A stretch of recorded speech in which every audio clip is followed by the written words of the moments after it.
Hello and welcome to the Penalty Box Perspective podcast. My name is Nathaniel and I'm joined once again by my good friend Matt. How are you doing today? I'm pissed, Nathaniel. Just right off the bat, we're going to get into it. Chicago have been terrible the last few days, so I've got loads of time to rage about that. But all in all, I'm very good. How are you? How are you? I'm good. I mean, I'm still sitting pretty. I mean, the Minnesota Wild have had a rough couple of games as well, but certainly not as bad as your Blackhawks. So, but we'll get into it. We'll cover some great hockey this week, some interesting talking points. But we'll head straight into it if that's all right with you. Yeah, we've got some. Going to be a good episode. We've got some new segments we're going to be debuting this week. Ones that have been teased in previous weeks. So we'll jump into it though. Where are we starting this week, Nathaniel? Right. We'll start in the best division in hockey, just because it's best division in hockey, and I think we've got a lot to say. So let's get on with it. The Colorado Avalanche still on top of the Central, still on top of the NHL. Had a bit of an up and down week though. To be fair, they haven't been as quite as dominant as they have been usually this season, but they still come out this week after 4 games with 6 points, only losing to the Islanders 6-3, and having to beat the Rangers in overtime. But obviously, other than that, they beat the Flyers and the Canucks fairly comfortably, I think. So yeah, what do you think of Colorado's week? Yeah, it's just crazy, isn't it, that we're talking about the Avalanche having like a not quite as good week where they've still won 3 out of 4 games and they've picked up their second regulation loss of the season. Look, this team's an absolute joke. 3 wins in 4. That overtime victory against the Rangers, absolutely disgusting goal by Nathan MacKinnon to win that one. Just like the most immense toe drag past 2 guys to then just backhand it into the roof of the net. Ridiculous play. He got 4 goals and 1 assist on the week. So Nathan MacKinnon is 29 games into the season and is on 49 points, so he's just absolutely tearing it up. Martin Necas as well with a goal and 5 assists this week. But look, the Colorado Avalanche steam train rolls on. They're just putting teams to the sword. They're still getting fantastic goaltending. Look, you're going to have an off night every now and then anyway, and they had that against the Islanders on the road. But, it's just business as usual for these guys. Yeah, I mean that McKinnon goal straight out of a video game. I mean, one slight concern, I guess, for them, they haven't had to play another goalkeeper really yet. But Wedgwood went out that game against the Canucks with a stiff back. I'd say from carrying the team, but I think lots of players have been carrying this team. But he's been out the past 3 games. I do wonder whether they're just sort of riding on a bit of Blackwood and just giving Wedgwood that bit of time to rest and come back strong. And if he needed to play, he would play. But other than that, I think great week by the Avalanche, and they got games against the Predators away, then they at home against the Panthers, and then the Predators again. So I mean, I think they're in for another good week coming up. I can't see them slowing down even further just yet. Yeah, business as usual. Oh God, man, there's so many jokes you can make about this goaltending tandem. Just like stiff wood, riding on black wood, resting their wood so it can come back strong. We've got the rest of the season to enjoy this. They're just awesome. Got nothing else to say about them, really. They're just unreal. Yep. Now, the second place team, I think if they're in any other division or anything else like that, I think we'll be talking about them potentially in the same boat, but they're in the same division as Colorado, so they're not going to get as much glory. But the Dallas Stars are still in second place. Similar to Colorado, they've had another great week, 4 games. So they've lost in overtime to start the week against the Rangers, but then beat the Devils 3-0, beat the Sharks 4-1, and then beat the Penguins in a shootout. So they've got a 25-5 record. They're still sat on to 45 points. Rantanen's going off. Heiskanen's doing all right. I think it's just another barnstorming week by the Dallas Stars. And these 2 teams are running away with the division and in the league, really. They are. Yeah, absolutely. Great week for Wyatt Johnston as well, a point per game, 4 assists. He's been really impressive this year. He's on 34 points in 30 games. A really, really good Wyatt Johnston would arguably be like an absolute star on any other team, and he's kind of part of something so much bigger in Dallas. And he's been super impressive.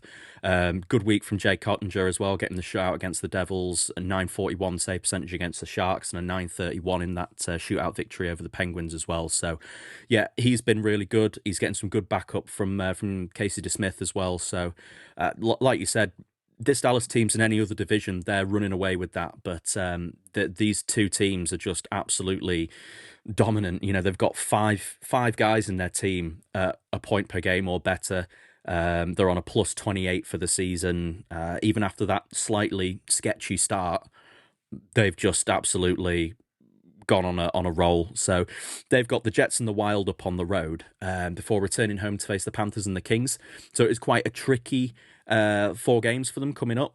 But with the way that they're playing at the moment, I would back them against anyone. So we'll see how they do. Yeah.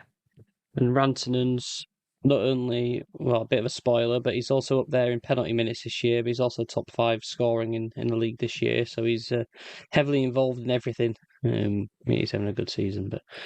But we'll move on to... actually, one last thing on the Dallas Stars, actually. I'm not sure whether you saw that, but Tyler Seguin tore his ACLs out for the year. So that's a really tough one. That's a really tough one. Obviously, Sagan's been a massive part of that team for such a long time.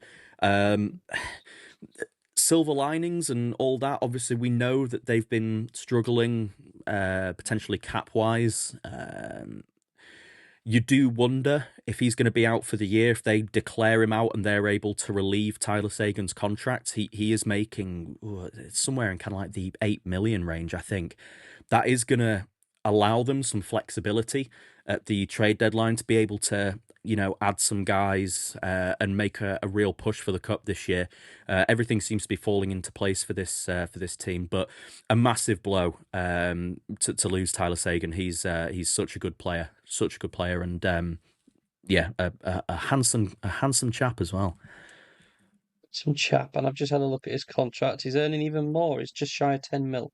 Ah, well, there you go. Gives them a ton of flexibility. Yeah, absolutely. Right. Third team then, Minnesota Wild. There's a big gap, and now 10-point gap between second and third place in this division now. Absolutely nuts. But my Minnesota Wild are still in third place on 35 points. They played 3 games this week. They beat the Oilers 1-0 in a shutout, and then lost against probably the 2 worst teams in the league in a minute. The Calgary Flames 4-1 and then the Canucks 4-2. So I pen this down more to the delay in production on offense. Defensively, and the goalkeepers are still doing all right. But I just think we're just not scoring enough goals, not enough offensive prowess, which is what we were struggling with earlier on in the season as well. So this gives me cause for concern. I'm happy that they're in third, but a bit of a poor week for me. Yeah, I do agree. And Minnesota definitely feels like a team that when all 3 aspects of their team are clicking, so when the offense is playing well and when they're getting solid defense, and I mean the goaltenders we've talked at length about this year, and when all 3 of those things align, it's a perfect recipe for this team to go on a massive streak, as they have done. Unfortunately, when one of those aspects kind of drops off a bit, it can sort of put the brakes on the team a little bit. And like you said, their offense hasn't quite been clicking in these last couple of games. And ultimately it's led to a couple of losses against teams that you would really expect them to be beating. They're still sat in third place, so they are still looking good for a playoff spot as we speak. There's 4 points separating them and fourth. But yeah, they just need to kind of get back on the wagon. Yeah. Especially when we put in a performance like we did against the Avalanche last week, against a top team. If we carried that over into these games, we'd have easily steamrolled the Flames and the Canucks. But it's just the hot and coldness of this team, which I think even if we make the playoffs, it's just going to be the exact rinse repeat of any other wild playoff season when we exit in the first round. But I can't necessarily complain. We're still playing playoff hockey. Yeah. We'll move on to the fourth team then, up one spot this week. It's the Utah Mammoth. Um, another team that are kind of hot and cold. I mean, start of the week they beat the Ducks 7-0. Yep, 7-0. I couldn't believe that game. And then they beat the Canucks 4-1, and then lost against the Flames 2-0. So they've had a middling week, but they move up a spot due to the performance of another team, which we'll talk about shortly. Stop it. But yeah, what are your thoughts about the Utah Mammoth this year? Or this Uh, week, sorry. Yeah, look, yeah, they've had the epitome of an up and down week, getting a shutout and then being shut out. And look, that Flames loss is rough, but it was the second night of a back-to-back trip on the road, which is is always tricky. You pretty much finish one game, you're more or less straight on the plane to the next place. I know that can, hockey players are creatures of ritual and creatures of habit. And I know that when you've got sort of back-to-back games on the road, it can be tricky, just because your bodily clock's all out of whack, and your usual routine that you would be going through can be kind of stunted. But yeah, that 2-0 loss to the Flames was a tough one. Great week for JJ Peterka, getting 2 goals and 3 assists for the Utah Mammoth and for Matt's fantasy team. But yeah, he's looking like such a good acquisition for Utah, and yet another fumble by the Buffalo Sabres. But I really like JJ Peterka. He's someone I would have loved for the Blackhawks to go and trade for in the summer. He landed in Utah, and he's looking good. And he's someone who, for Team Germany at the Olympics, I'm quite excited to watch. Yeah. I just want to quickly step back to the fact that obviously hockey players are players of routine. I'm sure you've seen the advert that the NHL have produced showing different players in their routines and stuff, and they join them all together. So they hit the gym at 7 a.m. and they do all that. Have you seen that Yeah, I advert? have. Yeah. It seems It's like a so bit of a rinse cringy. on the. It seems like a bit of a rinse on the kind of influencer morning routine videos, um, which Well, like if it was for one player, like for one day or something, fair play. But when you're mixing in like 6 different players, all at different stages of the day and stuff like that, you just like, what? yeah, they are I just don't absolute see. robots. But Yeah. that's why we love them.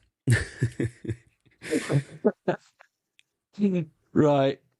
Let's do it. Let's talk about the Blackhawks. They're in fifth place, down the spot in the division, being overtaken by the Mammoth. Still sat on 30 points, but you know what I'm going to do? I'm going to let you lead off on the Blackhawks.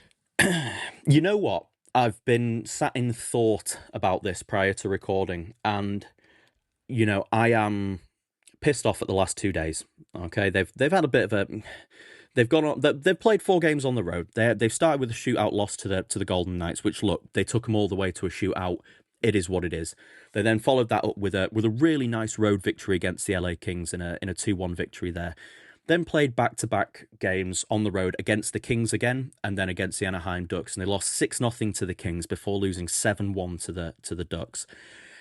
And I'm happy to be in a situation where I'm getting pissed off about losses for Chicago, because it means that they're actually in a situation in the season where the games that they're playing in matter. For the last couple of years, a 6-0 loss would have meant absolutely nothing to me. It would have been we're sliding towards a better draft pick. But they are in some genuine contention this year, and we're coming up to Christmas, and they're still playing games that matter. And look, I don't know if the Chicago team's gonna make a push for the playoffs or not. They could well fall away, but as we've discussed at length, this was a team that everyone said was going to just be around the bottom of the league this year, was going to be in the McKenna sweepstakes, and it's been the complete opposite of that, kind of spearheaded by Connor Bedard, who's at 40 points in 29 games this season. He's having an unbelievable season. But look, those games against the Kings and the Ducks just weren't good enough. No one played great. And we're going to lead one of our segments shortly, and I'm going to come back to the Blackhawks, but so you're going to have to stick around for that. But yeah, have you kind of got any thoughts on them? I mean, I mentioned the back-to-back kind of road games can be tricky, but a 6-0 loss to the Kings and 7-1 to the Ducks, a team which they came back from 3 goals down against, last week is a tough couple of nights. it is a tough couple of nights, and hopefully that's all it is. Um, I mean, the other thing I mentioned last week as well is when you play the same team in quick succession, like the team who loses the first one generally like picks up on what they missed from the first game and can turn it around. I mean, going from a 2-1 win the Blackhawks to a 6-0 loss, that's a pretty heavy swing, but sometimes a game can just get away from you. So I don't think it's quite time to fully panic yet as a Blackhawks fan. Trying to sort of ease your anxieties and things like that. But I just think, yeah, it's a bad couple of nights to see how they do up against the Rangers, Blues, and Red Wings next week. I'm sure they're still a decent team, I think. Yeah, and just kind of one final point on that, on the LA Kings especially, is the Kings are such a good team at just locking it down. And when you fall a couple of goals behind to the Kings, it's always going to be so hard to get back into that game because they're such a solid defensive team. And I know they kind of receive some criticism for the way they play as being a little bit kind of on the boring side. But it gets them wins in the win column and moves them up the standings, so I doubt they'll care. But yeah, they're a really tough team to come back against when they take the lead. Yeah. So, is there anything more you want to say about the Blackhawks, or shall we move on? I'm going to come back to them shortly in our first of our new segments. But no, I'll leave it there for now. Okay. 1 point behind the Blackhawks, still in sixth place in this division, is the Winnipeg Jets. So a 3-3 week for the Jets. They lost in a shootout against the Habs. They beat the Sabres 4-1 and then lost to the Edmonton Oilers 6-2. Yeah. Do you know what? The more weeks pass by and the more they're sort of having sort of mid kind of weeks, are they falling back a bit, the Jets, do you think? They're not quite as dominant as they have been the past couple of years. Yeah, I mean, look, they're currently 6 points out of a playoff spot, which is concerning. For Jets fans and for the Jets as a team. It's good for them to get that win against the Sabres in that kind of return game because that loss to the Sabres last week was an ugly game. Shootout loss against the Habs isn't too bad of a result, and on the road against the Oilers, they are capable of just decimating a team when everything kind of falls into place for them. But yeah, I completely agree. As we go by week to week, and it's another kind of middling week for the Jets, week after week, and it's another week without Connor Hellebuck, and they've been riding on Comrie and Milic and goal. They are kind of falling out of this race a little bit, and that will be concerning for sure. Yeah. Yeah, it's just tricky. I think they got time to get back in this year for me. I think they can still make a push and Oh catch yeah, up to the Wild and things like that. They're not too far away. I just think is considering especially where they were last year. I think they're missing Hellebuck quite a lot. Even though Comrie is not doing too bad in backup, I just think it kind of lifts the team when your best players sort of behind you. oh yeah. I But mean, yeah, he was he won the Hart Trophy last year. He was the best player. He was the most valuable player in the entire league. So that's going to be a massive loss for any team. They do return home for the next 4 games against the Stars, Bruins, Capitals, and Senators. So, there are some opportunities there for them to get some points back and start moving back up this division.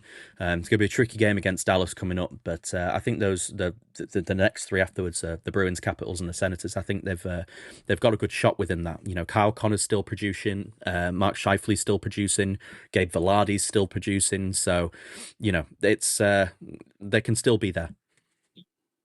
yeah, right. On the same amount of points as the Winnipeg Jets is the 7th place team in this division, and I'm afraid to say, but are the St. Louis Blues coming back? Maybe they've had a decent week. They lost against the Bruins. They've had a 3-game away trip this week. Lost against the Bruins 5-2, but then beat the Senators 2-1 and the Canadiens 4-3. So they got a couple players playing well this week. Braden Shen, Dylan Holloway, Buchnevich, all coming in with point per game performances this week. They're still sat on a minus 27 plus minus in comparison to the Jets on a level 0. But yeah, they're getting results when they need it, the Blues. Yeah, they've picked up a couple of wins. I'm still not kind of full of confidence regarding this Blues team. I still think their goaltending is poor. I think even in that 4-3 victory against the Habs, Jordan Binnington's still coming at an .884 save percentage. I know I've kind of made it my personal mission to just shit on Jordan Binnington week after week. But I do think that if you don't have a consistent goaltending tandem, I do think that impacts you kind of down the road. And look, they are going to have weeks where they pick up a couple of wins, but I don't think that this is a team particularly going anywhere special this season. And I fully expect them to be kind of down the bottom of this division, jostling with the team below them. Yeah. No, I think they've had a good week. They'll come back down to earth. Again, they've got games against the Bruins, Predators, Blackhawks, and Predators again. So, I mean, I think those 2 games against the Predators are going to be really important for this team. Are they going to be joined route to the bottom of the division with them, or are they going to separate themselves even further? Obviously, we'll wait and see. Yeah, no, for sure. And then, speaking about the Predators, they're still at the bottom of this division on 24 points, so 5 points behind the Blues currently. They played 3 games this week. They beat the Flames 5-1 in a performance that I think really sparked some desire in this team. And then they went on and took that momentum and beat the Panthers in overtime 2-1. And then sort of tumbled back down to earth when they lost against the Hurricanes 6-3. So, again, I don't know how much you want to talk about this team. I think they're just a poor team. They're destined to sort of be around the bottom, if not the bottom of this division and potentially the league. Yeah, even with a couple of wins, I think the problem is with Nashville is they have been so far off the pace, to start the year up to this point, that even in weeks, where they pick up a couple of wins, it's just not going to move the needle that much. Just because they already started so far back. I mean, they're on 24 points. They're 11 points out of a playoff spot at the moment. Compared to Minnesota, and they've got 2 games against the Avalanche coming up this week, as well as 2 games against the St. Louis Blues. So, like you said, those games against the Blues will be kind of their opportunity if they want to try and claw anything back in this division. Those are the games to do it. But I think those 2 games against the Avalanche could get quite ugly. Yeah, I think so. And you look at player Ryan O'Reilly, who's still, 21 points in 28 games. It's not a great return when you're looking at other star players in this league, but he's still cutting it above a lot of other players on these poor teams, and I just think he's crying out to get traded. And I think there's potential that 100%. This could be his last year.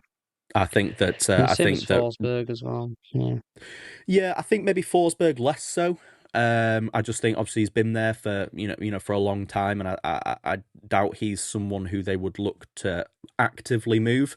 Maybe if they got an offer for Philip Forsberg that they couldn't turn down, I'm sure that's a conversation they'd have with him. But I think someone like Ryan O'Reilly is, when you come to the trade deadline and you look at these faltering teams, players like Ryan O'Reilly are absolute prime contenders, to go to, a contending team and make a real impact down the road and into the playoffs. I'm not sure. 1 second, as I do a little bit of on-air. So yeah, Ryan O'Reilly is currently signed to a cap hit of $4.5 million a season, which is such a movable deal. Nashville could retain half of that. And it would. I think that is something that would benefit everyone massively. I mean, you look at a team like Dallas, for example, who that's what I was relieving, potentially relieving that money off from the Tyler Seguin contract. And if Nashville are willing to eat kind of half of that money, obviously that will increase the return they get in the other direction. Being able to add someone like Ryan O'Reilly for $2.25 million is an absolute steal. And would be, that is the kind of move that could that could push a team over the edge for a cup. So I think he is going to be a prime trade candidate. I think for when we approach the deadline, I think there's going to be sort of 2 trade deadlines this year. I think we're potentially going to see a little flurry of trades prior to the Olympics, and then obviously naturally around the trade deadline itself. So yeah, we'll see what happens, but I think he's a prime candidate. One final note on the Predators: it's more the fact that we've had another goal into a goal that wasn't there. Yeah, I don't know and whether you saw it against the Panthers. These things come back around, don't they? Because when the Wild did it to the Predators, they absolutely lost their shit.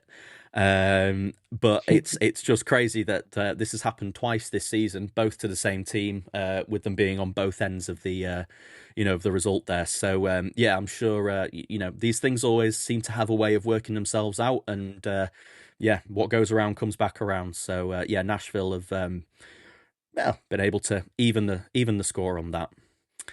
Do we want to move into our first of our new segments? Let's do it.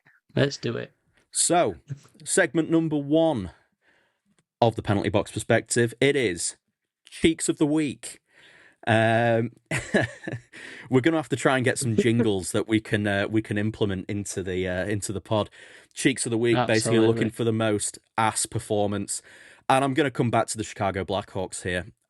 More importantly, that game against the Ducks last night, 7-1 loss. You've had Arvid Soderblom in goal, who has made a career high 46 saves within the game, which on any other night would be regarded as an absolutely unreal performance. But he's made 46 saves in a 7-1 loss. I mean, Anaheim managed 53 shots on goal. Their offense absolutely exploded, but just an absolute cheeks performance from the Blackhawks. They are going to have to figure it out moving into these next games. Poor Arvid Soderblom, having a career high in such a harrowing loss. But yeah, we are each week we are going to be having our Cheeks of the Week. See where it goes, eh? Yeah, I will say my mention for this, until you convince me with the Blackhawk with that performance against the Ducks, would be a team we're going to be talking about very shortly. But I'll just tease that and wait until we get to that team, because I think, yeah. But Cheeks of the Week, I think, goes to that. Goes to your Blackhawks and that performance against the Ducks, really. Yeah. Oh my gosh. Right, we'll move into the next division then. Should we move into the Metro? We'll move into the very fun and dynamic Metropolitan Division. Now, we're starting with a team, and I'm going to eat my words like I often have to do on this podcast. Because first overall, up 2 spots. I think they were in 7th a couple of weeks ago. But the Washington Capitals, back atop the division, 39 points. They've won 3 and then lost a shootout this week, and been pretty convincing in every single game for the most part. So they beat the Kings 3-1, then smashed the Sharks 7-1, lost to the Ducks in a shootout, and then beat the Blue Jackets 2-0 in a shutout. So yeah, great week for the Washington Capitals. Obviously, Ovechkin's getting in with the goals. Protas coming in with 3 goals and assist, and in 3 games, Leonard got 2 goals and 3 assists before he got absolutely wiped out by Jacob Trouba against the Ducks. Outstanding goaltending by Thompson and Lindgren, and I think that is the key to this team, the secret power, as it were. But yeah, what do you think about the Capitals week? Yeah, well, look, they were 7th in this division. We re-ranked our power rankings and they came in at 27th, which already is looking like a horrendous take. But yeah, they're up to 39 points. They've just seemed to have found a new gear. And look, they're just absolutely performing out of their minds at the moment. And like you said, I think that all starts with the goaltending tandem of Thompson and Lindgren. I would still prefer Gustafsson and Wallstedt, but I think that they are up there with one of the best tandems in the league. Really, really, really solid performances from them. Above a 900 convincingly in all 4 of those games. Even in the shootout loss to the Ducks, Thompson was still at 921 in that game. So really, really good performance. Ryan Leonard, I really like Ryan Leonard. Obviously, he's having a nice rookie year so far. Unfortunate that he got absolutely demolished by Jacob Trouba. Won't be the first time and won't be the last time that Jacob Trouba, makes a contentious physical play.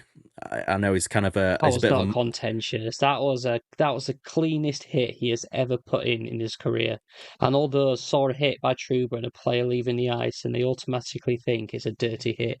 It was not. It was so clean. Well, yeah, I get that, but I think unfortunately for someone like Jacob Trouba, he's developed this reputation by his previous plays now, where every single big hit that he does lay is going to be really, really put under the microscope.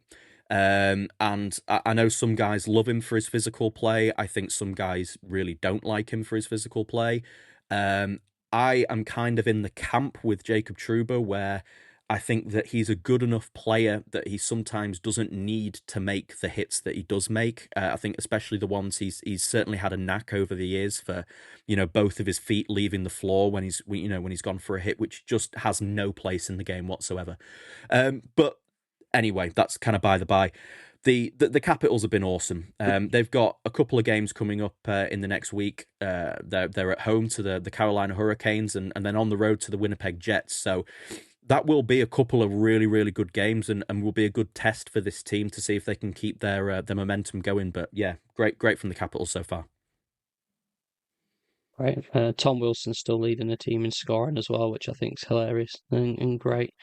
Yeah, they got Wilson and two defensemen in their top four goal scorers. They're top four points scorers, should I say? And I just think it's funny. Yeah. But we'll move on then. A team who we previously thought would be running away with this division and still can't quite get there. Down a spot is the Carolina Hurricanes. They've played 3 games this week. Lost against the Maple Leafs 5-1 and the Sharks 4-1. Did beat the Predators 6-3 though. That doesn't really say much, so it's kind of a still a bit dubious, a bit shaky by Carolina. They really need to be getting a move on, I think. Yeah, a little bit. And look, I've got no concerns around Carolina in relation to their kind of playoff prowess. I know it's potentially, they are only kind of 2 points out, really. 2 points ahead within a playoff spot. But I do think this team has the quality and the depth within it to kind of make it over the line. Every team's going to have a week where they lose a couple of games and look a bit unconvincing. Again, the Sharks in the second night of a back-to-back when they've come off a win against the Predators, I'm sure they would have liked to have performed better there, but I still think this team is looking good for the postseason, and hopefully they'll just be able to to pick it up. They've got a couple of games against the Flyers at the back end of the week, but before that they're on the road to the Capitals and at home to the Columbus Blue Jackets. So I think that game against the Capitals on the 11th is going to be is going to be a really, really good game, and could be a proper momentum shifter in terms of who sort of takes the reins in this division.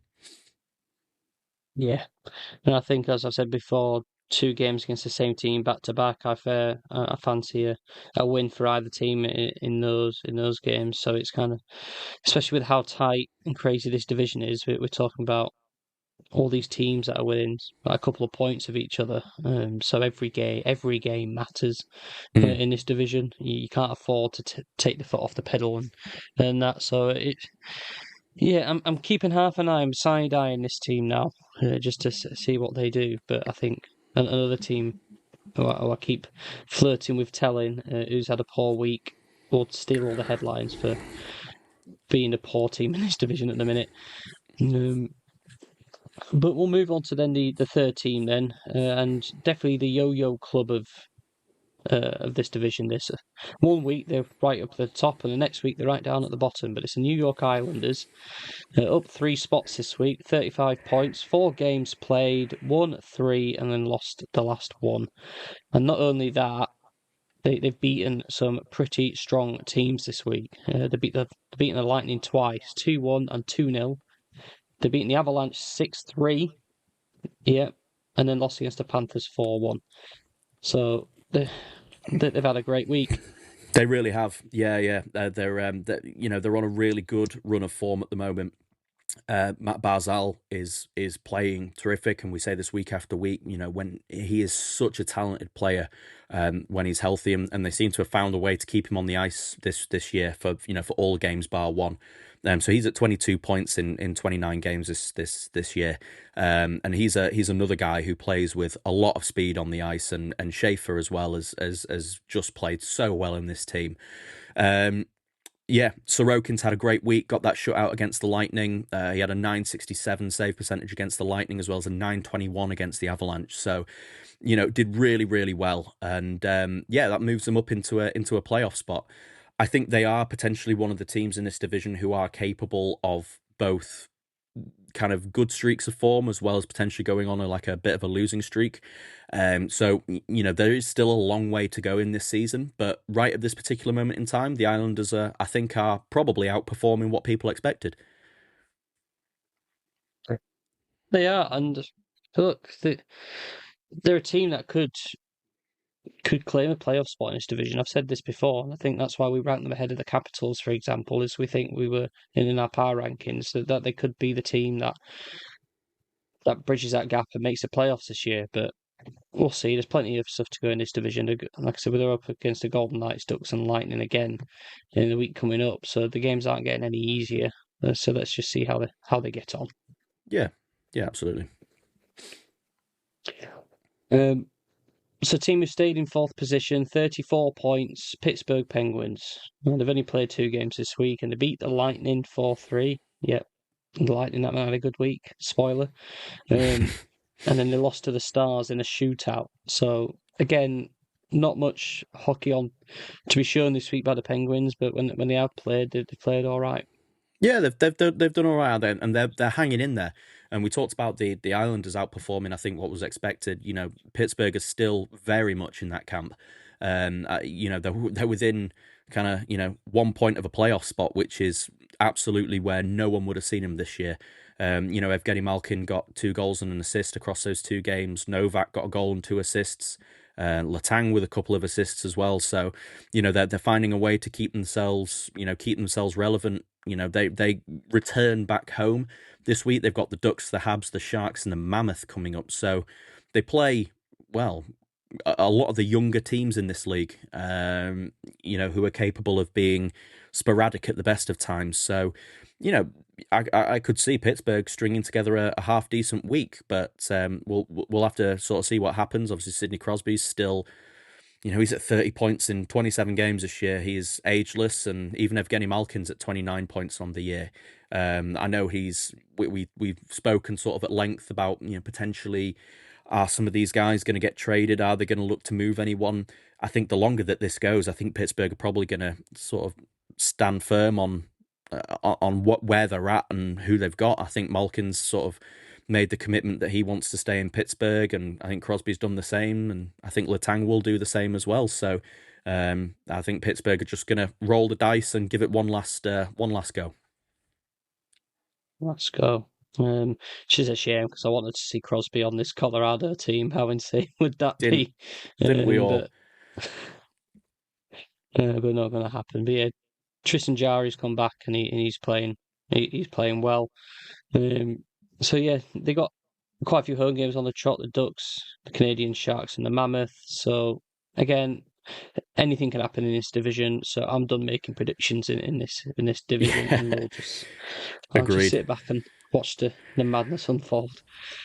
That leads us on then into the 5th team, the New York Rangers. Yep, up from the bottom of this division, up 3 spots, on 34 points as well. I still can't get my head around this team. They stress me out. They've played 4 games this week, and they've been to overtime in 3 of them. And they beat the Stars 3-2 in overtime before beating the Senators in regulation 4-2, and then lost to the Avalanche and the Golden Knights in overtime. Panarin's coming in with 6 points in the 4 games. Zibanejad as well. They got a great goalkeeper tandem. Who knows with the Rangers? I don't know. No, absolutely. Completely agree. And I think that, you look at these games that are going to overtime. I think earlier on in the season, you would never have expected them to go to overtime against the likes of the Avalanche and the Golden Knights, especially. And, what you potentially end up looking at is a couple of points earned throughout this season that could really make the difference later down the line.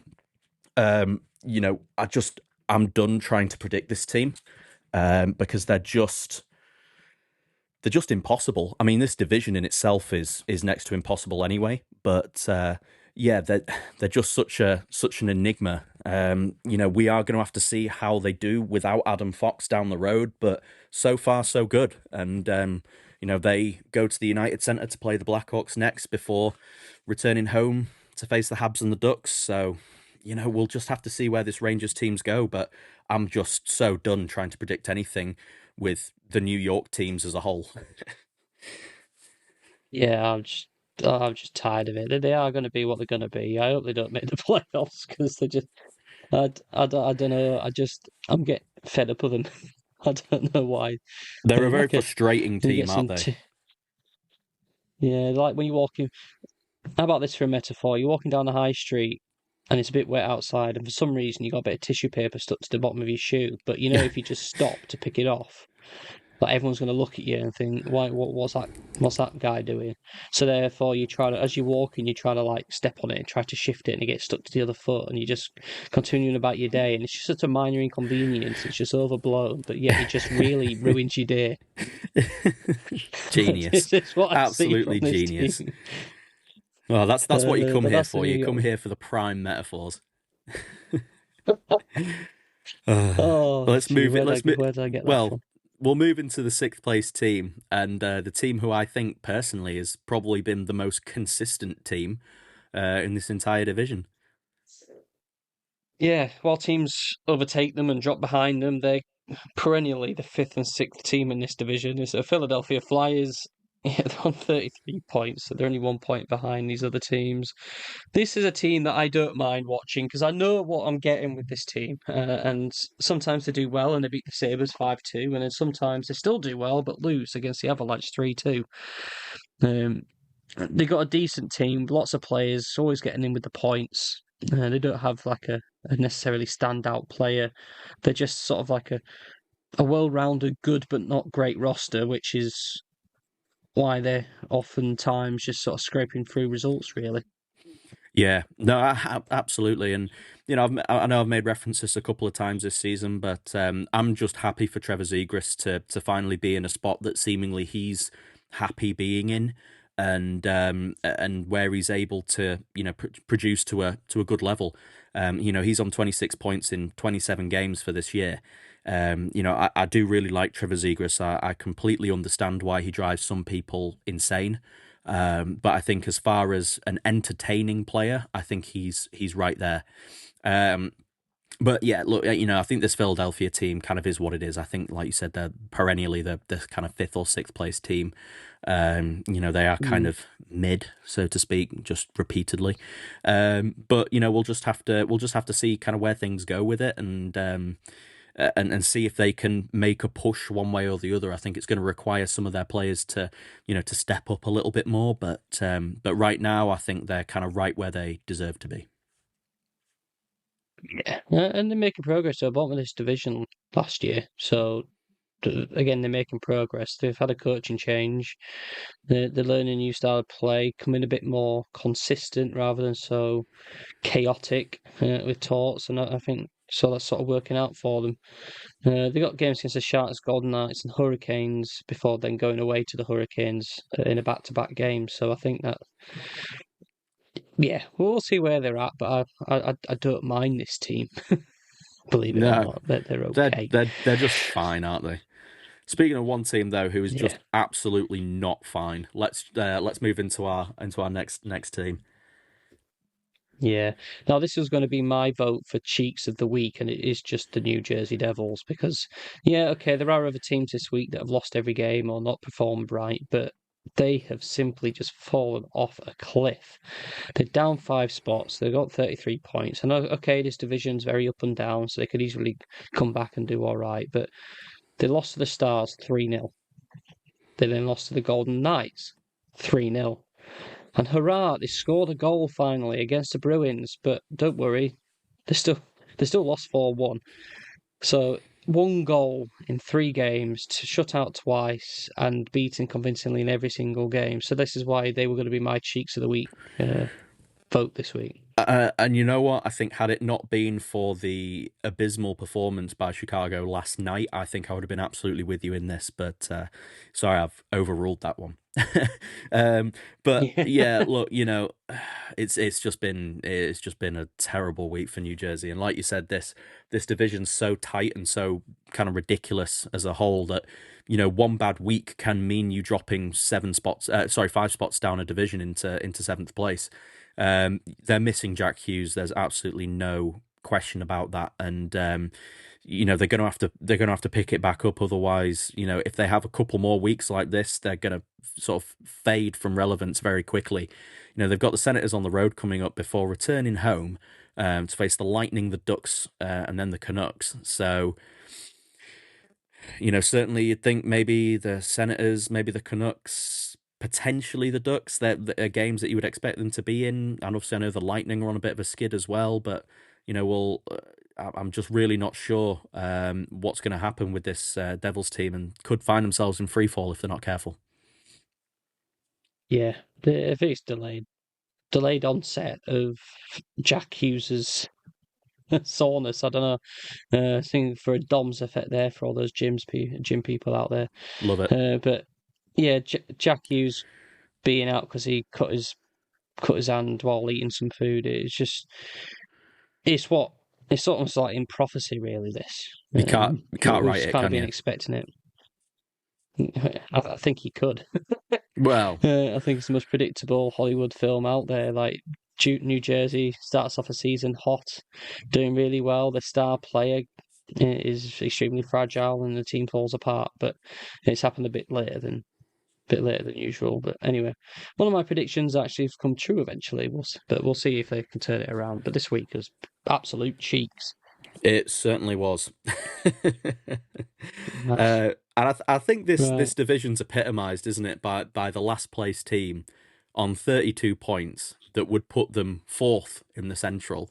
But things are just so tightly mashed at the moment. We may potentially need to rethink what we call the best division in hockey, with the Columbus Blue Jackets sat bottom of this division. Yeah, 32 points. They're down a spot. I think it's just absolutely crazy how they are bottom of this division. Well, bottom of any division really. But yeah, the gaps between the teams. So the Carolina Hurricanes on 36 and the Blue Jackets on 32. There's 4 points separating second and last in the division. Ridiculous. But anyway, speak about the Blue Jackets week. They have been, for the most part, a really entertaining team to watch this week. They beat the Red Wings 6-5, courtesy of a shootout. Great game. And then you sent me the stat line for this game. I actually watched the second period against the Panthers, where it was just goals galore. It was just back and forth. I think the Blue Jackets got a 3-goal lead, and then the Panthers came back, and then they went on the 3-goal lead themselves, and it was just absolutely nuts. But they ended up losing that game in overtime, set 7-6. And then last night they they lose lost to the 7-6? Capitals 2-0. Did they lose 7-6? Is that how the score looked, or did it look a certain other way? No, they lost 7-6. Yeah. Yeah. I could have sworn I saw 6-7 on there, but No, they lost 7-6. Yeah. okay, yeah. That's, I mean, the stat line had nothing to do with why I sent you that that screenshot of the game. I was just terrified of all the memes that would come out about the game, and come out they certainly did. So yeah. I didn't see any of that. I have no idea what you're talking about. Look, the Blue Jackets go on the road to face the Hurricanes next, before returning home to face the Senators and the Golden Knights. So any team in this division is one good week away from finding themselves in a playoff spot. Equally, they're one bad week away from finding themselves down the bottom of the division. So I think this is certainly a division to keep an eye on, and I think it's going to be a very entertaining one down the stretch. Yeah. Right. So we'll go into our second segment, separating all these divisions and all these teams talking hockey. But I've dubbed it the plays of the week. Original, I know. But I had a couple of suggestions here. So Matthew Nye's goal against the Hurricanes. Whether you saw that goal, that was a Yeah, really great goal. beautiful. And then, but my vote for the plays of the week this week was Connor McDavid faking out Joey Daccord against the Kraken. So that was just embarrassing for Daccord, unfortunately, but not due to anything that he necessarily did wrong. It's just McDavid being McDavid. But I think you've got a vote as well in this race. Yeah, I mean, look, I'm not I'm not going to take anything away from Conor McDavid. I mean, you got to feel for Joey Daccord in that situation. There is literally nothing you can do when arguably one of the greatest players to ever play the game is just facing you down, and he just absolutely undressed him. I'm pretty sure that his kind of jockstrap's still hanging in the rafters somewhere, from how hard McDavid just like sent him. But I had a couple, here. First up, Connor Bedard's goal against Connor Bedard's shootout goal, sorry, against the Vegas Golden Knights. Absolutely filthy move. But then my potential vote for this was that gorgeous overtime winner from Nathan MacKinnon, just playing like a man possessed to just absolutely remove both of the defensemen from the Rangers and then just absolutely rip it in on the backhand. So that's that would have been my play of the week. However, Connor McDavid, undressing Daccord, up there for me. Yeah. So what we're talking about is the potentially the top three players in this league, each one-on-one goal scoring against embarrassing keepers. That's what we like on this podcast. Yeah. Players of the week. And there may potentially be some, some slightly different plays, whether it be, massive hits or, amazing defensive plays, or if there's a ridiculous save out there, then we'll look into it. But again, if there's any musicians out there and you want to put together some jingles, we need some fanfare for the plays of the week. Yeah, we do. Yeah, we do. Right, we'll move on then into the Pacific Division. And we're going to lead off with the team who led it last week, the Anaheim Ducks. Still going strong. 37 points this week. Well, after this week. They started off with a horrendous 7-0 loss against the Utah Mammoth. That was an awful game for them. They then came back really strong and beat the Capitals 4-3. And then, as we've already talked about, they kind of destroyed your Blackhawks 7-1. So I think in terms of the energy around this team, it's been restored. They had an off game against the Mammoth, and they've come back to show why they're still really good. I think what has sort of epitomised this team's week is the fact that they lost sort of both of their starting goalkeepers, Dostal and Mrazek. They've been relying on Husso and Buttiets. Yeah, why not? Yeah, so I don't know how you I don't know how you pronounce that. Why not? This is what we're talking about here in terms of this team having to pull in some different goaltenders. I don't know where they're getting them from, but they're making it difficult for me to speak. Yeah, look, Anaheim still lead out the division. They're kind of doing what young teams do. They will have nights where it just falls apart, but then nights against the Blackhawks where the offense just absolutely explodes. I still love this team. I'm gutted for them that they have lost both their goaltenders, and Husso's done well so far, reasonably when he's been called on, and Buttiets, we're gonna have to see what he's got. But yeah, I hope this Anaheim team can keep it up, because I just really like them. I really want to see them in the playoffs. Beckett Seneca is a guy who I just absolutely love watching. He's fast, he's physical, he can score goals, he can create goals. It was such a surprise when to everyone, including Beckett Seneca, when he was drafted in the position that he was. And yet it was just it's seeming to pay off because he's like the perfect player for the way the NHL is played nowadays. It's just a young, exciting team. They got players scoring points for days. They got depth throughout the roster. It's just really fun and exciting. It's fresh, and I like how they don't get when they have a bad time. They don't just crumble under the pressure. Um, this week they're facing the chaos of the Metropolitan Division. 4-game away trip: Penguins, Islanders, Devils, and Rangers. I think this. I'm really hoping this is the time now where they just smash all of these teams, and that's what I'll be rooting for personally. Yeah, see him take charge. How they see him take charge. We'll see how they manage the chaos of that division. Yeah, completely. So the second place team who've moved up a spot and only 1 point behind the Ducks. Yeah, the Vegas Golden Knights are back. Okay, they've got their heart back. Psych. They played 3 games this week. They've won every single one. They've had to resort to a penalty shootout against the Blackhawks and an overtime win against the Rangers, but did beat the Devils 3-0. So they're going strong at the Vegas Golden Knights. They're doing all right.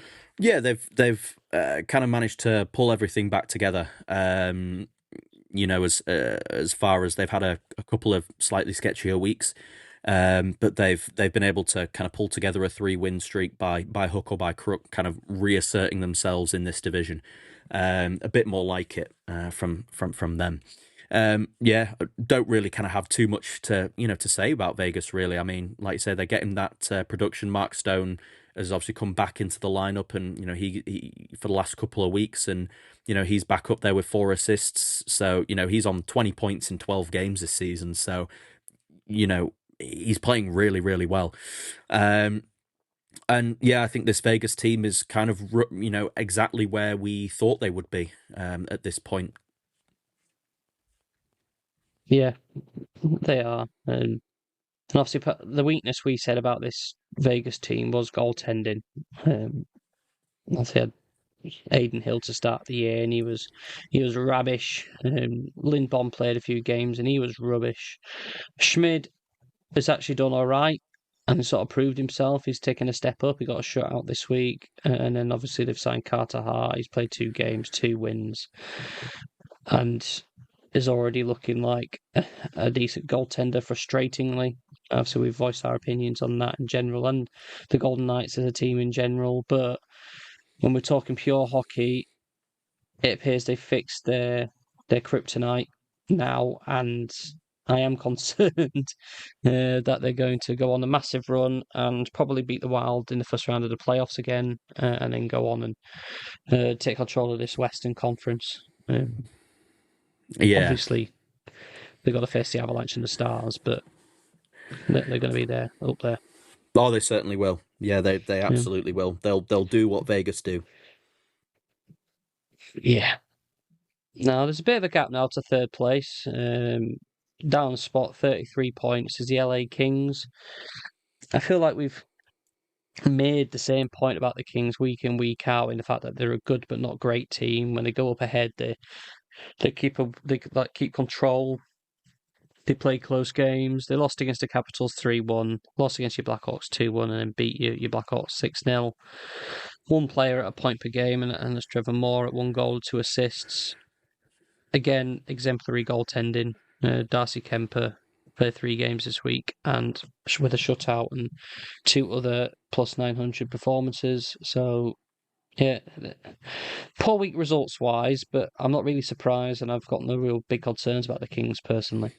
No, I think they're another team that, as we're kind of starting to move through the season, are kind of falling in where we thought they would. But in particular with the Kings, just like a big shout out to Darcy Kemper. playing really, really, really well this year. In his mid-30s now, and he was acquired in that trade from Washington, which helped them shed the quite nasty-looking Pierre-Luc Dubois contract, and that's starting to look like a really, really good piece of business on their end. Kemper is a definitive number one goaltender in this league. He's an absolute giant, and he's got 2 shutouts on the year. He's at a .914 save percentage on the year. He's at a .224 goals against average on the year. He's doing really, really well. So happy for him, and I think the Kings as a whole are kind of falling in where we thought. Yeah. And you got games against the Mammoth and the Kraken away from home, a home game against the Flames, and then travel again away to Dallas to face the Stars. So, well, I expect them to be around this sort of spot. They're kind of like the second to the fourth team in this division, seemingly. Yeah, completely. But things are seemingly returning to where we predicted in this division as we move forward. We're going to be now talk about the fourth place team, up 2 spots, and the Edmonton Oilers. They lost against the Wild in a shutout 1-0 loss to start of the week, but then said, "Oh, hang on a minute. The purpose of playing hockey is to score goals, right?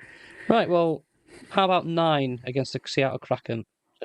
Conceding 4 while they were doing that, and then all right, we'll play against the Jets then, see how we do there. Okay, we'll score 6 goals.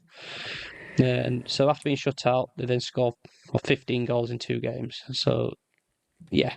Great week for McDavid, 3 goals, 3 assists. Draisaitl, 2 goals, 4 assists. And seemingly competent goaltending in Stuart Skinner sees them rise up the rankings and potentially on their way to playoff position again. Yeah, I mean, look, that game against the Kraken, a 9-4 victory, I think is the absolute epitome of what this Edmonton Oilers team is. Like, they are absolutely capable of going out and conceding, 4 goals and being quite a defensively leaky team, but then they'll just go out and score 9 on the other end. Connor McDavid's a freak. We know this, and we've already touched on our plays of the week, and he was absolutely unbelievable in that game against the Kraken. But they're just finally kind of piecing it together and providing that offense can stay on there. And we talked about the depth within the team of can some other guys chip in, and Matt Savoie's got 3 goals and on the week, and Matthias Ekholm's got 3 assists. Ryan Nugent-Hopkins with a goal and 3 assists in those 3 games. Evan Bouchard getting a goal and 4 assists across those games, but also being on the ice when they concede goals is pretty standard Evan Bouchard play. So yeah, I think. I think this team is capable of returning some playoff normality, but I just think they're going to have to keep sort of playing this way in order to do it. That offense can't slow down, otherwise they're going to struggle.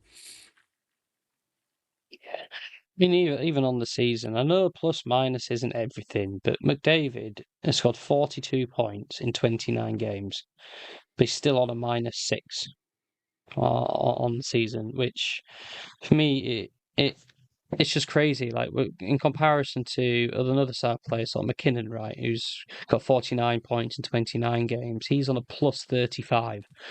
Okay, so he's still on the ice when goals are conceded, but nowhere near as much as like Connor McDavid. So I think it's whatever's happening, it is on him to be more defensive as well. I think I don't know if that's fair to say. Yeah, I think that's reasonable. We know the offensive player that Connor McDavid is, and far be it for us to say Connor McDavid needs to get better on defense, but it's certainly something that he's reasonable at. But I don't see Connor McDavid being a Selke finalist anytime soon. But you would trade that off any day for the offensive production that he does provide. So. I think it's just the team as a whole, I think, just needs to defend a little bit better. But that's, something we've known about this team for years. Right. We'll move on then into the 5th place team, down a spot, still equal on points, 31 points with the Oilers. But the San Jose Sharks are sticking around, right? So I mean, they're on a -13 plus minus as a team. They're losing games big time against the Capitals 7-1, the Stars 4-1. But then again, they do put on great performances from time to time, and they beat the Hurricanes 4-1 this week. So it's kind of a berserker team, fun team, the San Jose Sharks.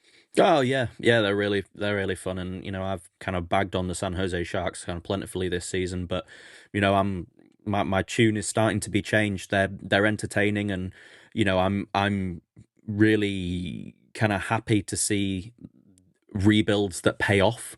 And this is a team that's been rebuilding for a long time. And look, you're seeing these guys week in, week out. The guys making an impact on the team. And Will Smith's looking great. Celebrini's second in the league in scoring. And across he's recently hit um, his 100-game mark in the NHL, and he's right up there with the likes of Connor McDavid and Sidney Crosby and Evgeny Malkin, for production in his first 100 games. So they've got a real talented player. Connor Bedard. Not quite.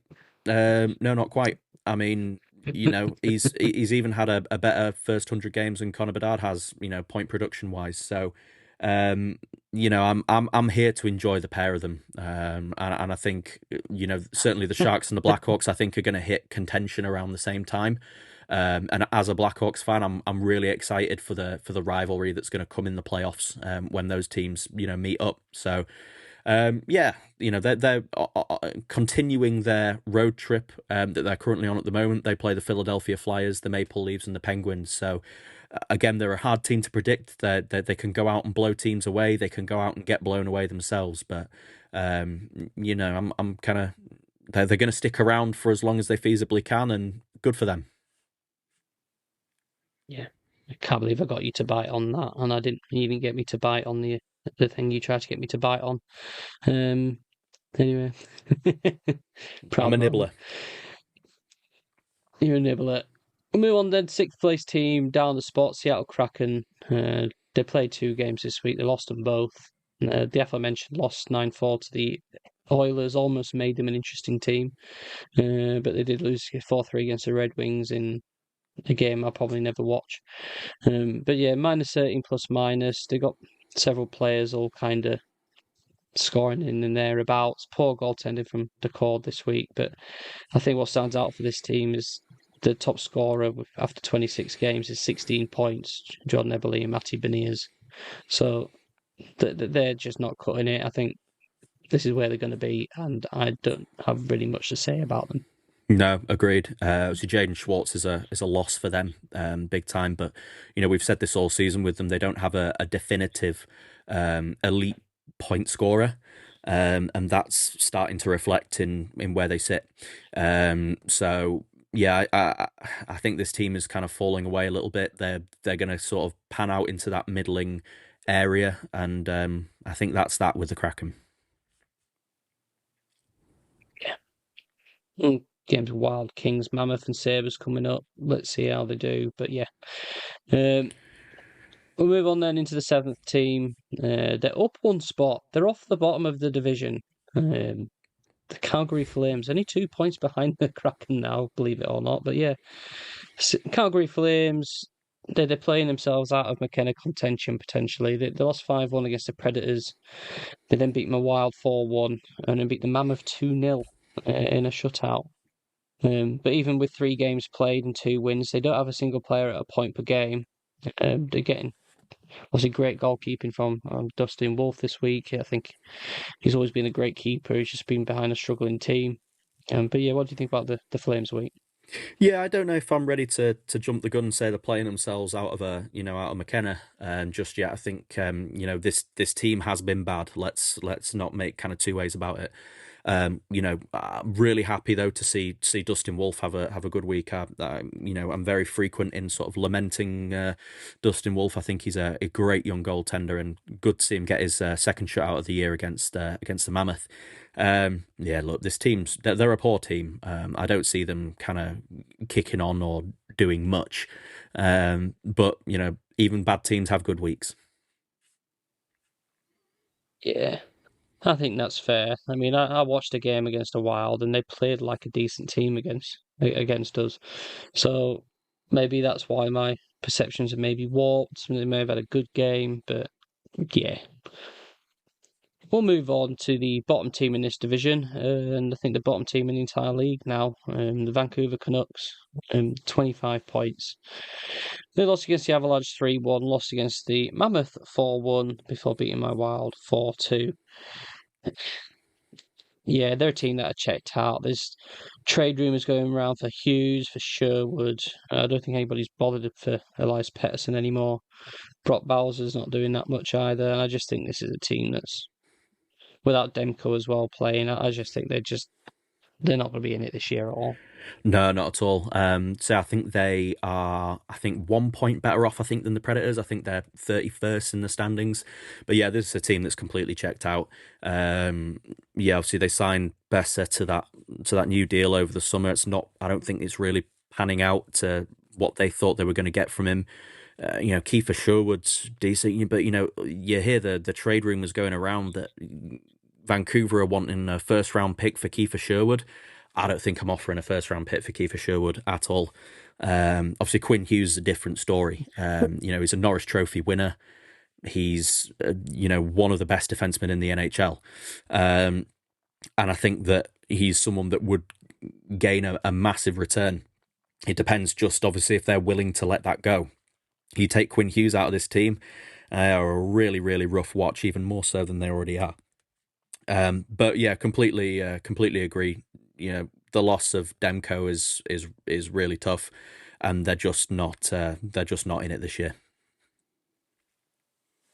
Nah, they're not, and yeah, I don't know what much more to say. I don't think they're going to be a team. Watch them go on a winning run now against the Red Wings, Sabres, and the Devils, but yeah, they're not. I'm pretty confident in saying they're not going to be doing much this year. Right. So that leads us on into our sort of final intermission before we move on to the Atlantic Division for a segment I like to call Stones of the Week. Who's got the biggest balls? Who's had the biggest play or the biggest decision or something along those lines? Now, I don't know whether you have sort of any ideas for this award this week, but I've had a couple of things, but I'm going to go for Tristan Jarry for leaving his crease to taunt Jake Gunsel on the floor after he sort of made an attempt on goal and fell over, and then almost conceded with 7 seconds left of the game. He really left it out on the line there, really to stick it to Gunsel. Yeah, that was a risky play. I'm going to take. I know we've got it listed here. I know you've certainly one under consideration. Boko Imama called up to the Penguins and absolutely beat the brakes off of Curtis Douglas. Just, I mean, I don't know if you've seen Boko Imama. Boko Imama is apparently 29 years old. He's like 29 going on 47. He is the oldest looking 29-year-old I have ever seen. And he's just an absolute brick of a human. He was selected by Tampa Bay in the 2015 draft. He was 180th overall, but they called him up from Wilkes-Barre Scranton in Pittsburgh, and yeah, he certainly made his mark. He certainly did, and I mean Curtis Douglas. Obviously, Bucko Mama's. Obviously, all these hockey players, even the smaller ones, are sort of big human beings. Apart from the odd like Matt Zuccarello, who's just tiny. But Boko Mama is 6'1", 220-ish pounds, but he stood up against Curtis Douglas, who's 6'9", and also sort of closer to 250 pounds. And you look at the size difference, and you think, oh, he's picked off more than he can chew there. And in actual fact, he's just absolutely smashed him to pieces, which is always good to see when a smaller player like David versus Goliath kind of situation. So yeah. Yeah, Good he's a shouts for beast. Stones of the Week, I think, for them too. Oh, Yeah. big time. Right. Right, we'll blast through this final division. Really rough week for the top team, still out ahead, but what a rough week for Tampa Bay. Yeah, extremely tough week. I mean, they're quite lucky really because this is another division like the Metro, which is very close. But on 34 points, they've lost every single game. They've lost two against the Islanders, 2-1 and 2-0. Lost against the Penguins 4-3. Kucherov sort of 2 points in two games that he played. But yeah, just a poor week really. I can't really explain it because all the components are there for them. Yeah, just at the point where we thought that they'd figured it all out, they've gone on a bit of a skid. They've got a busy week coming up. They're on the road to the Maple Leafs, the Habs, the Devils, the Islanders before returning home to face the Panthers. So yeah, really busy schedule for them. Kucherov picked up a couple of points across those two games, but it was just really poor. They'll have been disappointed to be shut out against the Islanders, especially at home. I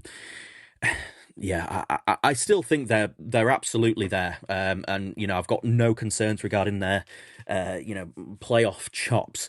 I just think they've had a bit of a tough week, and maybe got a little bit overconfident with their recent run of form, but I see them bouncing back. I think they're definitely playing some teams where they can claw back some points. Yeah. And McDonough signs a new contract as well, 3 by 4.1 million. So great contract for an aging vet defender who stepped up because I think their decors had a bit of an injury bug of late. But yeah, decent contract for them, I think. Yeah, I think so. Have you got any thoughts on that? No, I think 3.4. 3 by 4.1. I think is I think is about right market value wise. I think you're obviously Ryan McDonough, maybe not quite the defenseman that he used to be. Obviously, he is sort of in the latter stage of his career now, but still a really, really serviceable guy who's capable of playing sort of up and down the defensive pairs. You could play him on the top pair, you could play him on the bottom pair. Still someone who's extremely serviceable on a contending team. So yeah, good deal for Tampa there. Yeah, but I hate the 4.1. Just make it 4 or 4.25. What's going on there? Anyway. Second place team, also on 34 points, also hasn't moved in this division, is the Boston Bruins. They lost against the Red Wings 5-4, and then beat the Blues 5-2 and the Devils 4-1. Plenty of players scoring plenty of points. Morgan Geekie obviously still out front, 22 goals on the season so far this year. They're on a +2. Swayman is doing great in goal. Korpisalo had a great game against the Blues as well. So again, they keep on chucking. I think they're a team that are good but not great. They're kind of like this division's LA Kings for me. Yeah, completely agree. Obviously, they got a road trip coming up. Blues, the Jets, and the Wild. So some, potentially some, a couple of tricky games there against the Jets and the Wild potentially as they kind of go on their Central Division crawl. But yeah, look, they're still finding a way to be right up there in these playoff positions. Massively down to to Geekie. He's still only two goals off of Nathan McKinnon out in front. He's having an unbelievable season. So yeah, they're just still finding a way, aren't they, to keep themselves right in there. Certainly are.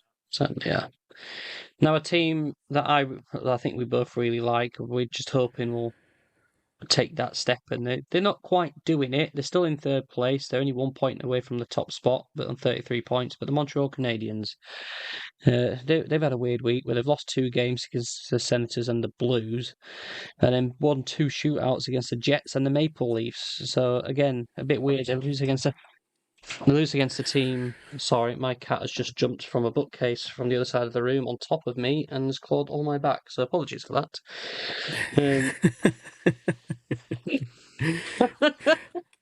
Well, I'll tell you what. I'll wade in. I'll wade in here whilst you sort your feline. Thank you. Your feline disaster. Yeah, look, it's a couple of losses against teams you would maybe expect them to beat, and victories against teams you would maybe have expected them to struggle against. But Montreal have been a really, really good team beyond the regulation period this year. So, in overtime, in the shootout, they've been really, really good, and they've got a lot of guys who are capable of pulling it out the bag. in those clutch moments. Cole Caulfield got 2 goals, 3 assists on the week. Suzuki got a goal and 3 assists on the week. So yeah, they're still riding well. Demidov's on 22 points in 28 games this year, kind of in that Calder discussion still. Looking like a really, really good pick there for them. They've got the Lightning, the Penguins, the Rangers, and the Oilers coming up this week. So, potentially trying to catch the Lightning whilst they're on a bit of a down streak. Obviously the Oilers, the Rangers are on a bit of an upturn in form, and Pittsburgh are kind of still right in there as well. So I do think they'll pick up some wins this week, though. And similarly to the Ducks, the Canadiens are a team I want to see in the playoffs. I think they are. They would be very entertaining to watch in the postseason. And I am back from my feline attack. Sorry about that, everybody. Cats can be unpredictable at the best of times. But yeah, I think this team's good. They play well against the strong teams, and they have the more than occasional off night, it seems sometimes. But they've got the quality, they've got the players. I think it's been pushed further on. I think they will continue to be in the mix, and I certainly hope that they make the playoffs as well. But with that, we'll move on into the fourth team then. Up one spot, the Detroit Red Wings. So they're also on 33 points. So the top 4 teams are all separated by a point. But yeah, they've had a good week. They beat the Bruins 5-4. They beat the Krakens 4-3, and then lost in the shootout against the Blue Jackets, as we mentioned before. So I think the Red Wings are another kind of frustrating team where they seem to have good weeks and then bad weeks, good weeks and bad weeks, but they're still in the mix and they're doing all right. But they're on a -11 plus minus. So yeah, still in there, aren't they? Still kind of just. Yeah, they're a bit similar to the Rangers in that regard. Both teams on their centennial year, where they're just kind of they're just flip flopping week to week, and they're up and they're down, and they're scoring goals and then they're getting shut out, and but yeah, they're still trying to ride themselves to a playoff position. Moritz Seider with a goal and 5 assists on the week, so really good from him, and Patrick Kane kind of rolling back the clock with a couple of goals and 3 assists. So this is one of the good Detroit weeks. I'm sure there's plenty of good weeks, plenty of bad weeks still to come. They go on the road now. They're currently on the road as we speak. But they've got the Canucks, the Flames, the Oilers, and the Blackhawks coming up. So, a couple of games against some struggling teams to start it off, and then the Oilers. I think that could be a very high scoring game potentially.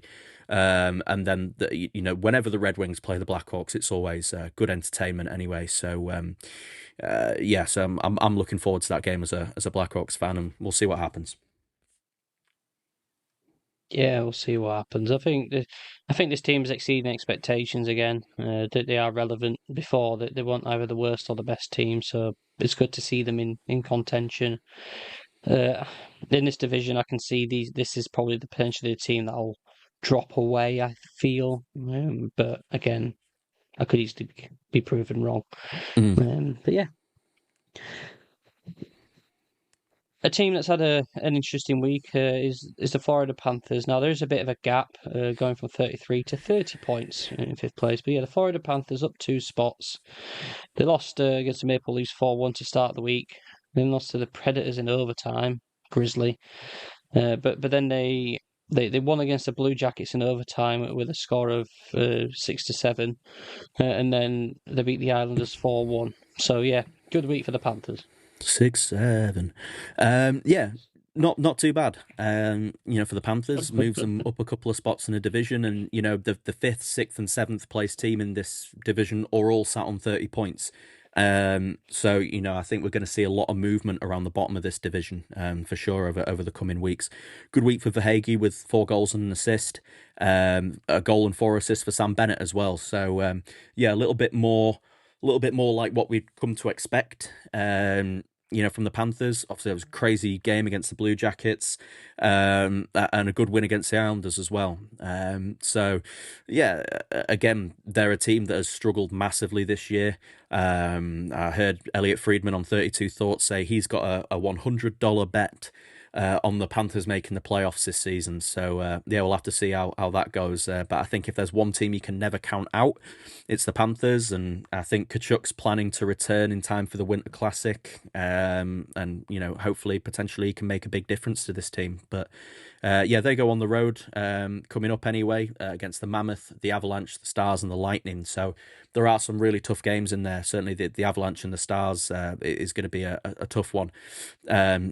But yeah, I'm not sure what's going to come over next week for the Panthers. But yeah, I'm still potentially not willing to completely count them out just yet.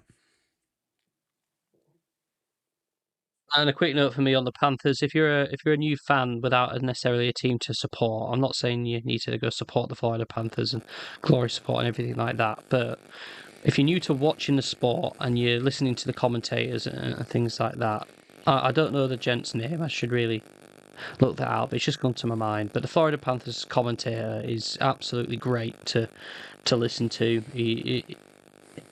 I think you have to see it to know it, if you know what I mean, Matt. He's very great. Energetic, for sure. Yeah. Very energetic, and he's got a sort of an iconic voice. But anyway, we'll move on. Sixth place team, also on 30 points, up 2 spots. Toronto Maple Leafs. Again, a team like the Oilers, who are maybe recapturing some of their form potentially. They beat the Panthers 4-1, Hurricanes 5-1, and lost in a shootout against the Canadiens. So a good week for the Maple Leafs. Again, standout really is the same as Vegas. Their goaltending has always been a bit shaky. Wall's come back and has done great. He's also got himself injured again, but Hildeby's come back in and he's doing all right in his past couple of games. So, yeah, good week for the Maple Leafs. They're bouncing back. Yeah, a little bit. Yeah, kind of one step at a time, and again, similarly to the Florida Panthers, the Maple Leafs are a team certainly within the regular season that you wouldn't necessarily look to count out. They are capable still of potentially making the playoffs. But yeah, I think they're making the right steps to do that sooner rather than later. So yeah, good week for them and fair play. Yeah. We'll move on to the 7th place team, also on 30 points, down 3 spots though, is the Ottawa Senators. Bit of poor week for them. They beat the Habs 5-2 in that derby, and then lost against the Rangers 4-2 and the Blues 2-1. So the Brady effects coming back has seemed to have had a negative impact on them, it seems. Yeah, seemingly so. Yeah, it's been a bit of a struggle for them this week, and they've slipped a little bit. But then again, they're sat 7th in this division, but 30 points. They're only 3 points off of a playoff spot. So again, this is another quite chaotic division, and I think we really are seeing one of the most competitive NHL seasons in recent years. It really could be anyone's playoff spot for the taking at the moment. There's only really 3-4 teams out of 32 that at this moment in time you'd probably say are definitively probably not going to make the playoffs, but I think you could still make a case for 28 of the other teams. So yeah, good to see. It is good to see. Yeah, they got games to the Devils, Blue Jackets, Wild, and Jets. So we'll see how they do this week. I think their goaltending is sort of letting them down as the Senators, but we will talk about the last team, probably one of the 4 teams that we're talking about, which aren't going to make the playoffs. Yeah. Down 2 spots, 26 points, so 4 points off. The Buffalo Sabres. 2 games this week, both on the road. They've got another 4 away road games coming up as well, but they lost against the Flyers 5-2 and the Jets 4-1. Didn't look in it in any of those games. Goaltending's poor. No real top goal scorers, really. Yeah. Cheeks of the decade. The Buffalo Sabres. Yeah, look, we've vocalized our opinions on the Buffalo Sabres plentifully since the podcast began. And even with the likes of Tage Thompson and Alex Tuck and Rasmus Dahlin, they're still just not finding a way to get it done. They've been a poor team. Their goaltending's poor. You do kind of look at that roster and wonder if they're going to move anyone. If they move it, kind of, are they just hitting the reset button again? Like, I don't know. I don't know how this team ever sort of grapples its way back into contention unless, Mr. McKenna fancies his playing his trade in Buffalo. But we'll see what happens there. But poor. Buffalo Sabres should rename themselves to Ox Cheeks, maybe. Yeah, just absolute arse. Right. Well, that rounds out all 32 teams. We'll just summarise, obviously, the week's top scorers and where we sat at season points totals as well. But a bit of a weird week where there's no great player who's gone off particularly. McDavid, Rantanen, Draisaitl, Panarin, Geeky, Natchez and Moritz Seider all have 6 points. Okay, quite a run. But the top goal scorers is, yes, Nathan McKinnon, but also joined by Carter Verhaeghe with 4 goals. And the player with the most minutes sat in a penalty box for the PPPBP award is Nikita Zadorov with 16 minutes. So again, shock, not that high minutes. He's a prime candidate for this award when the season's all said and done. But another great week for Nathan McKinnon. He still leads the league on 49 points. Celebrini behind him on 43, McDavid on 42. And McKinnon out in front with the goals as well with 24 goals, closely followed by Morgan Geeky. But Mikko Rantanen still Geeky leads. For Richard. Yeah, Sorry. It could happen. The penalty box perspective award for the season still just being led by a minute. Mikko Rantanen on 65 minutes. He, I think, takes his 3rd successive week there at the top of that, closely followed by Nikita Zadorov, who, again, I think, you look at Zadorov, Tom Wilson, prime candidates for this award. Yeah, absolutely. And that is your roundup of the week. So, without further ado, Matt, you want to take us away? As always, guys. So, you can find us on X and Instagram at the PBP Podcast. You can also get in touch with us on Gmail at penaltyboxperspective@gmail.com. If you guys want to, do us a festive solid and leave us a 5-star review on Apple Podcasts and Spotify, that'd be much appreciated for myself and Nathaniel. Kind of works us up into the algorithm, and certainly seems as though hockey is finding itself a little bit more in the mainstream kind of media than it has in the last few years. So, we want to try and bring new fans into the sport, and particularly ones from the UK. So anything you can do to help us there would be sincerely appreciated. But nothing further from myself, Nathaniel. Thanks as always, guys, for being on the ride with us this week. And we'll be back with you on the next one. Yeah, and take care.